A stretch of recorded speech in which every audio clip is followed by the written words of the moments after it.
నమస్తే, welcome to mega 9 burning topic. This is Tejaswi. తమ జోలికి వస్తే తగిన గుణపాఠం చెబుతామని భారత్ ఇప్పుడే కాదు ఎప్పుడూ చెబుతూనే ఉంది. ఆపరేషన్ సింధూర్ పేరుతో ఉగ్రవాదులకు సరైన సమాధానం చెప్పింది. 9 ప్రాంతాల్లో గురి తప్పకుండా ఉగ్ర స్థావరాలను భారత్ ధ్వంసం చేసింది.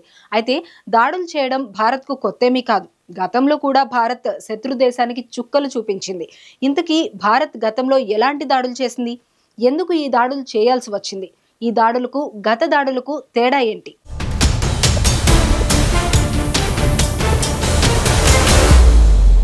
తమపై దెబ్బ పడితే ఎదురు దెబ్బ ఎంత గట్టిగా ఉంటుందో భారత్ ఎప్పటి నుంచో చూపిస్తూనే ఉంది. ఇప్పటి ఆపరేషన్ సింధూరే కాదు, గతంలో కూడా భారత్ పాకిస్తాన్తో పాటు ఉగ్రవాదులకు భారత్ పంజా దెబ్బ రుచి చూపించింది. జమ్మూ కశ్మీర్పై దశాబ్దాలుగా వివాదాన్ని కొనసాగిస్తున్న పాకిస్తాన్ సీమాంతర ఉగ్రవాదాన్ని ప్రోత్సహిస్తూ భారత్పై ఉగ్ర మూకలను ఉసుగొల్పుతున్న సంగతి తెలిసిందే.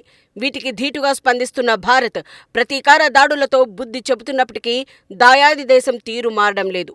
ఇటీవల పహల్గాంలోనూ పర్యాటకులపై దాడి తర్వాత ప్రతీకారంగా పాక్ ఉగ్ర స్థావరాలపై భారత్ విరుచుకుపడింది.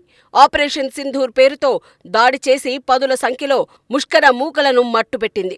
అయితే ఇలాంటి దాడులు భారత్కు కొత్త కాదు. గత 7 దశాబ్దాల్లో పాక్పై భారత్ కీలక సైనిక ఆపరేషన్లు ఎన్నో చేపట్టింది.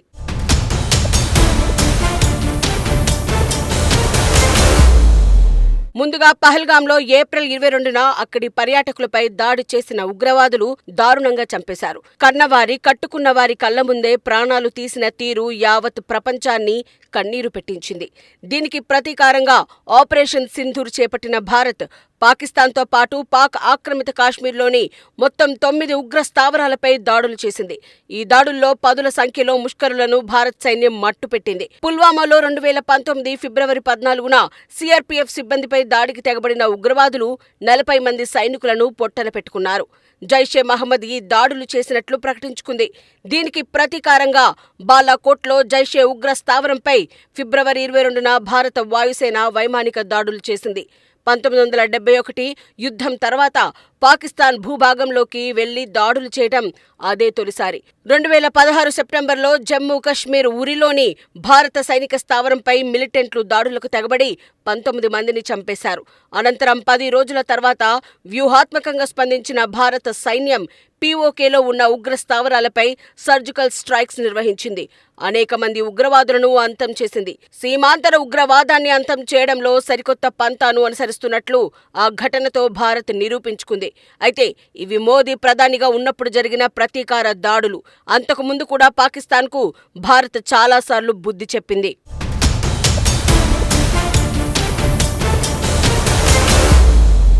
1999లో జమ్మూ కశ్మీర్ కార్గిల్ సెక్టార్లో పాక్ సైన్యం అక్రమంగా చొరబడింది. దీంతో భారత్ ఆపరేషన్ విజయ్ను చేపట్టింది. భారత్ వాయుసేన కూడా సైన్యానికి తోడ్పాటు అందించింది.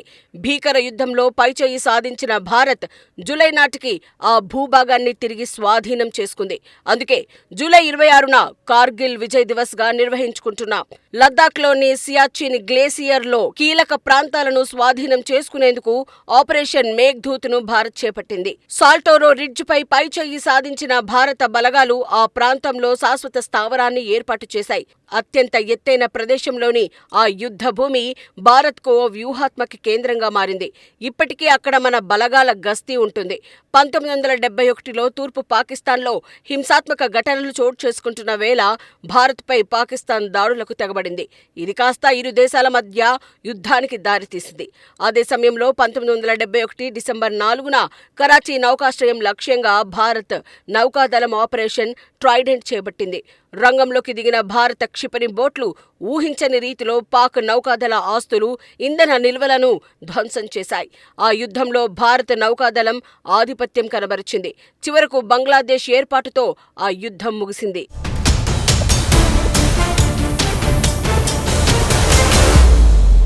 కాశ్మీర్ను ఆక్రమించాలనుకునే ఉద్దేశంతో పాకిస్తాన్ సైన్యం 1965లో సైనిక చర్య చేపట్టింది. పాక్ సైనికులు, తిరుగుబాటుదారులు మారువేషంలో కశ్మీర్లోకి చొరబడేందుకు చేపట్టిన కోవర్ట్ ఆపరేషన్ ఇది. దానికి ఆపరేషన్ జిబ్రాల్టర్ అనే పేరు పెట్టారు. దీనిని భారత సైన్యం ధీటుగా తిప్పికొట్టింది. ఇరువైపులా భారీగా ప్రాణ నష్టం జరిగింది.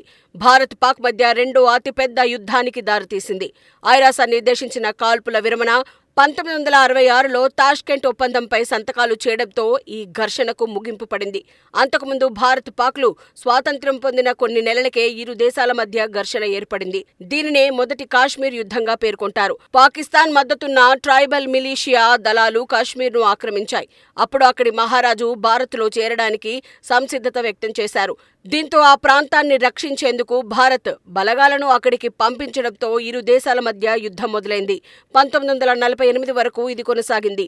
ఐరాస జోక్యంతో ఇరు దేశాలు కాల్పులు విరమించాయి. జమ్మూ కాశ్మీర్లో 2/3 భూభాగం భారత్ స్వాధీనం చేసుకోగా మిగతా భాగం పాక్ నియంత్రణలో ఉండిపోయింది.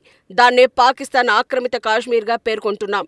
అయితే పీఓకేలో ఉగ్రవాద స్థావరాలను ఏర్పాటు చేసి మన దేశంలో దాడులు చేస్తున్న ముష్కరులకు భారత్ ఎప్పటికప్పుడు గుణపాఠం చెబుతూనే ఉంది.